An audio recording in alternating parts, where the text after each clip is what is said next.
Hello, my name is Kai Bartel from pixolution. I'd like to talk about image search, the typical problems, and some new ideas to make image search easier.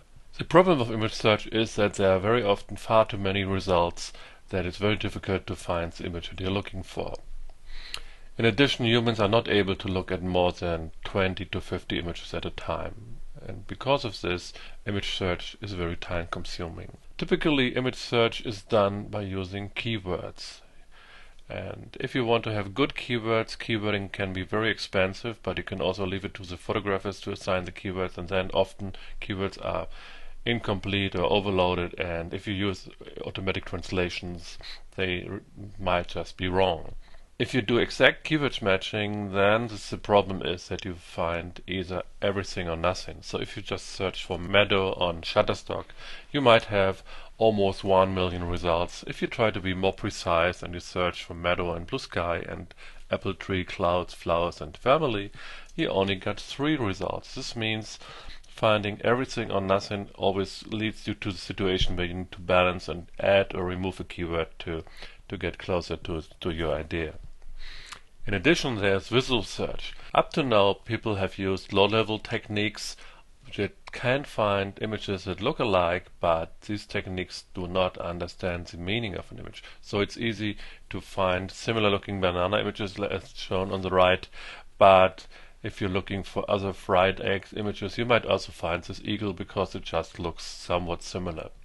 Recently, people have started using deep learning technologies, and with these you can predict the basic meaning of an image. So you could find out that these are 3 images, but these technologies are not perfect and they are not really able to understand complex scenes.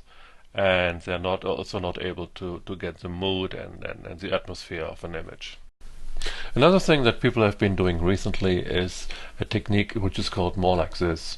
What you do, you treat all the keywords of an image as a document and then perform a document search. And you don't try to match the keywords perfectly, which is not possible, but you try to have other images with keywords which are very close to your idea. So if I do this with these keywords, that's what I get. I get a selection of parrot images. They all look very different, but they're more or less showing the same thing. So this means the content is similar, but the image variation, the visual part, is very different. And this is actually where pixolution comes in. We said, why not taking this idea and combine it with our visual search technology? So by taking this image and analyzing it, how it looks, and taking the keywords, we can control both. We can control that it looks alike and that it shows the same thing. And that's what's happening if you do this query. Actually, you get images that look very much like the query image, and they also show the same thing. So there are no wrong image in this part. So this means we have similar images showing the same thing, which wasn't possible this easily before. In order to control how you want to search for images, we have introduced a weighting where you can control if you want to focus more on the meaning of the image or more on the visual part. And if you're looking for dandelion images, you might get this result if you only focus on the keywords. If you say, okay, it should be a little bit closer to my query, then you would have images that look a little bit more like your query image. And then you could go further and say, I want it to be very similar to my query. Then you will find images that are very close to the image on the left. So what can we do with this? This fused approach allows a unified similarity measures. It means if I have 2 images, that I can easily calculate a number telling how similar these images are. And with this, we can do several things. One thing I'm going to show you soon is how we use this for our normal improved image search, but we can also do other things. We can use this for clustering, sorting, and also building networks for visual navigation. I'll show this afterwards. This is the demo that you also find on our pixolution website. So what you can do here, you just type in a keyword, and with this keyword we start a search. If you type in bird, we get different bird images, and if I click one, then the system just goes and tries to find other images. If I do the search again and now I go on this flamingo image, I get different flamingo images without having to type it. And if I'm now searching for others with this exact same colors and you want to focus a little bit more on the way how the image looks, you can see this also is possible. One problem is that very often if you have a kind of vague word like Swiss or something, there are far too many different results. This means if there are very many different results, it might even be difficult to find a good starting image to initiate your similarity search. What you see here is a demo which actually uses automatic clustering. So what we do, we type in the keyword, we get the first results and group them into groups of similar images like mountains, chocolates, cheeses, and army knives and flags, all things from Switzerland. And if I click a cluster, then again we get new images which will be clustered again, so we can use this iteratively. We can also use this technology for semi-automatic keywording of images. If we use our technology, we can find images that look alike, and the human can actually control which of these images are correct to assign the correct keywords to unknown images. Let me show you a demo. This is a demo where we can drop images or open them from our computer and let the system try to find the correct keywords. So if I open an image like a beach image here, then this system will find the correct keywords because there are no other images that look like this that has anything else but a beach. But it's not always that easy. So if I have another image, let me take a cow image for this time. Now the results are not so good. We got grass and meadow and nature and green and some things that are quite okay, but actually cow is missing. But what we can do now, we can just confirm one or two images that are correct to get the right keywords.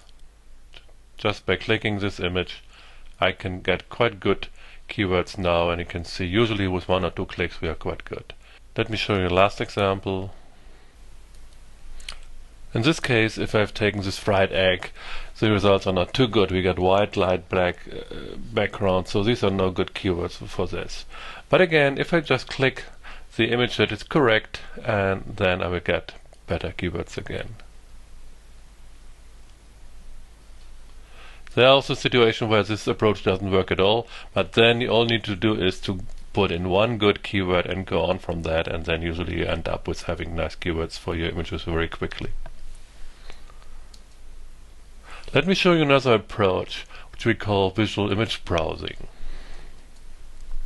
What you see here are actually 256 images representing 1 million images. And what you're actually seeing here is an image pyramid, which I can zoom like a Google Maps approach. So by just zooming in this area of this sunflower image, you can find all the other sunflower images below.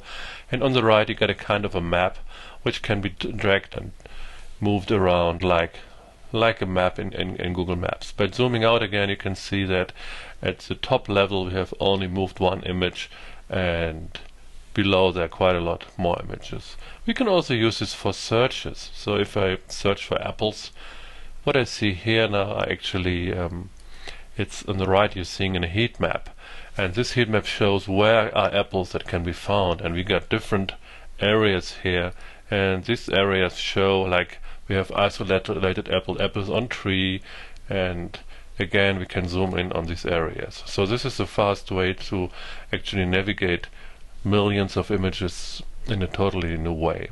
Let me show you another search. Let's look for coffee. And again we get different regions with cups of coffee and women drinking coffee and cakes and other situations where you have coffee images.